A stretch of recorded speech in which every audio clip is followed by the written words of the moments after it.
Today, we're going to talk about how to use density incentives and how a density incentive made me additional $189,000 on a development project. I've got my good friend, a strategic land consultant and economic development consultant, David Toyer, here to talk with us today. And what I want to do real quick is I want to just chat with him about, David, what are density bonuses? How do these things work? And then we're going to go through how we use them specifically to generate that additional money.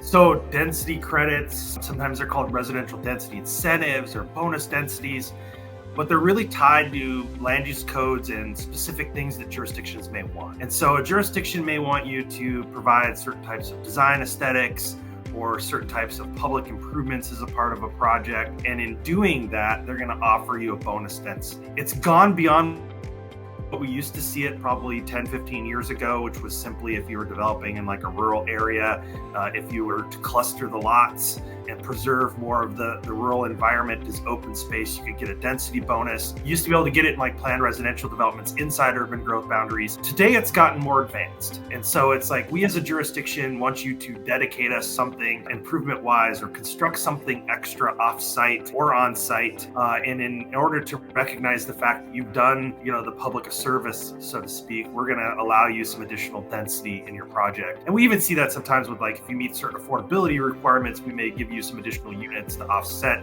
the fact you're meeting affordability requirements. Got it. And then with this one specifically, so what we did was this was originally a 26 unit project.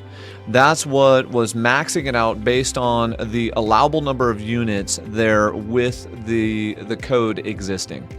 And so what I did was I picked up the phone, I called David, and I said, David, I think we can squeeze some more units in here. How do we get some additional density? And we were able to get 3 units, but I want you to walk us through, David, what did we do specifically on this one in order to get that RDI? So the initial premise of it was that that jurisdiction had, I believe it was 10 different options for things you could do to allow yourself the opportunity to have additional density. And it ranged from providing the jurisdiction with public parks, or making some additional transportation improvements, or even providing a fee in lieu of, so you could kind of buy your way into having another unit in your project. And so what you proposed in your project, decided on was advantageous to you was, hey, let's build a trail through our project that connects our neighborhood to the adjacent school district property and provides safe walking for children. And,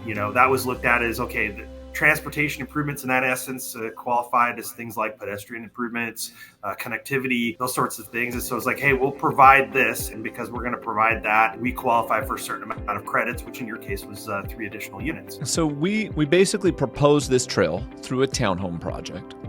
And it's an access trail for pedestrian use for kids to be able to come from our project and from the surrounding neighborhoods to walk through to basically get to a school on the other side. And when I went to David and happily paid him to help us grow this project, because as you can see, it created such a huge benefit, was that, hey, I have this idea, but I don't think it's going to work. How do we execute this? David helped us build the plan, helped us go through and execute it. And then what we did not anticipate at all was the planning department said, yep, you're golden.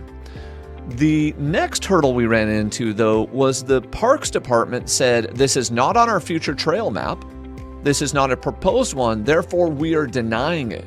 So I went back to David again for an additional consultation and said, hey, David, how do you think we remedy this situation? How do we think that we could solve this problem? And then he came up with this genius idea that I want him to share. So this is where, as a consultant in my business, words matter, and especially the words in codes matter. That particular jurisdiction's code said that, it could be a city improvement or another agency's improvement. So it had to be an improvement that was, in a plan for the city or in a plan for another agency. And so what we argued back in that particular case was, okay, it might not be in your parks plan and it may not be in your transportation plan, but because it says in this code other agency, we're going to go talk to the other agency that benefits in this particular case, and that is the school district. You connected with the school district, and we got them to write a letter and said, we want this trail. This is great for our kids,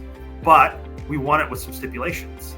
We want some control over it, specifically like, we don't want access 24 hours a day, 7 days a week. We don't want to use, this to be some way that somebody can access the school for a negative purpose. But we do want the access for purposes of safe walking and to have the school be generally more connected to the community that surrounds it. And so what we argued back to the jurisdiction in our response was, hey, this is another agency. It is in their plans because it's necessary for them to provide access for their students. It's necessary for the services that they're providing to their neighborhood. And, because they are asking for it, they're endorsing it, they're supporting it, you need to accept that as a qualifying improvement to equal out, to allow for this density incentive. Also, one thing David is not giving himself credit for is David said to me, how do you appeal to them as a human? And so when I called the school district, because I have young kids myself, I said, this trail right here allows kids to walk through our development project, and it keeps them off of 2 main busy roads. And I would want my kids to be able to walk through and have a safe access path. And the school district goes, absolutely, we can support that. We will 1000% write you a letter. So as they then write the letter, then we have that outside jurisdiction or other governing body saying yes to the RDI. That took this project from, I'm only going to be 26 units, to 29 units. This project sold for $1,835,000. That was an additional $189,824 by simply knowing and understanding the code. Now, I, as the land developer, did not have to know all that.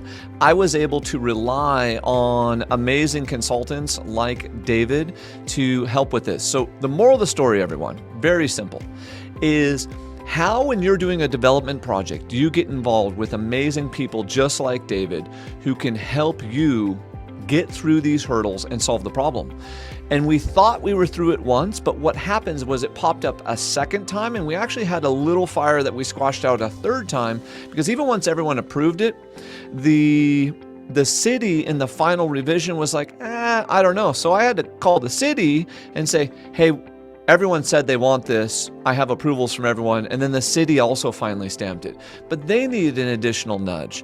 This game of land developing is always about being in business with the right people and then asking the tough questions and not taking no for an answer and pushing until you get a result. So go and find people like David, and please like and subscribe if you guys have enjoyed this video, and we'll talk about more development stuff.